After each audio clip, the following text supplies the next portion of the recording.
The Art of War by Sun Tzu, translated by Lionel GILES. Part 3.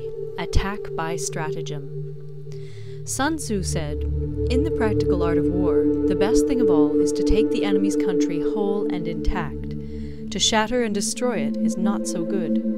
So too, it is better to recapture an army entire than to destroy it, to capture a regiment, a detachment, or a company entire than to destroy them. Hence, to fight and conquer in all your battles is not supreme excellence. Supreme excellence consists in breaking the enemy's resistance without fighting. Thus, the highest form of generalship is to balk the enemy's plans. The next best is to prevent the junction of the enemy's forces. The next in order is to attack the enemy's army in the field. And the worst policy of all is to besiege walled cities. The rule is not to besiege walled cities if it can possibly be avoided.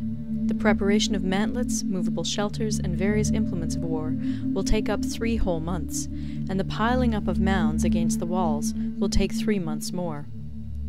The general, unable to control his irritation, will launch his men to the assault like swarming ants, with the result that 1/3 of his men are slain, while the town still remains untaken. Such are the disastrous effects of a siege.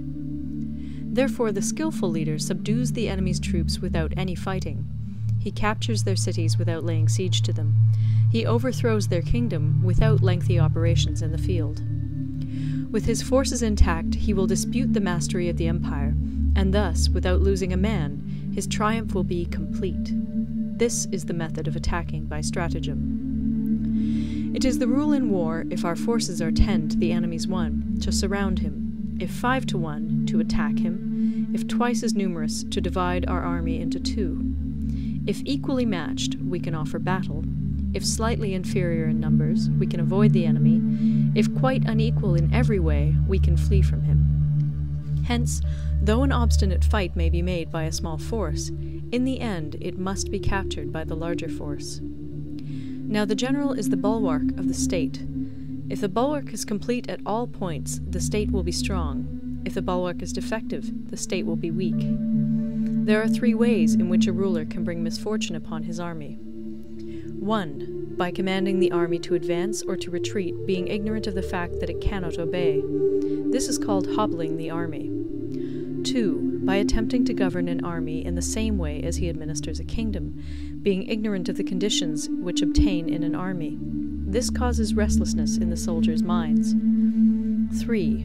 By employing the officers of his army without discrimination through ignorance of the military principle of adaptation to circumstances.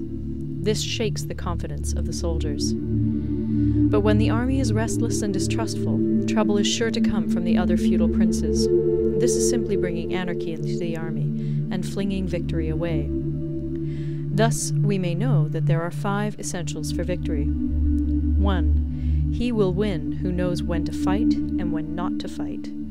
2. He will win who knows how to handle both superior and inferior forces. 3. He will win whose army is animated by the same spirit throughout all its ranks. 4. He will win who, prepared himself, waits to take the enemy unprepared. 5. He will win who has military capacity and is not interfered with by the sovereign. Hence the saying, if you know the enemy and know yourself, you need not fear the result of 100 battles. If you know yourself, but not the enemy, for every victory gained, you will also suffer a defeat. If you know neither the enemy nor yourself, you will succumb in every battle. End of Part 3. Part 4. Tactical Dispositions. Sun Tzu said, "The good fighters of old first put themselves beyond the possibility of defeat, and then waited for an opportunity of defeating the enemy. To secure ourselves against defeat lies in our own hands, but the opportunity of defeating the enemy is provided by the enemy himself. Thus the good fighter is able to secure himself against defeat, but cannot make certain of defeating the enemy. Hence the saying, one may know how to conquer without being able to do it." Security against defeat implies defensive tactics. Ability to defeat the enemy means taking the offensive. Standing on the defensive indicates insufficient strength. Attacking, a superabundance of strength. The general who is skilled in defense hides in the most secret recesses of the earth. He who is skilled in attack flashes forth from the topmost heights of heaven. Thus, on the one hand, we have ability to protect ourselves, on the other, a victory that is complete. To see victory only when it is within the ken of the common herd is not the acme of excellence. Neither is it the acme of excellence if you fight and conquer, and the whole empire says, "Well done!" To lift an autumn hair is no sign of great strength. To see the sun and moon is no sign of sharp sight. To hear the noise of thunder is no sign of a quick ear.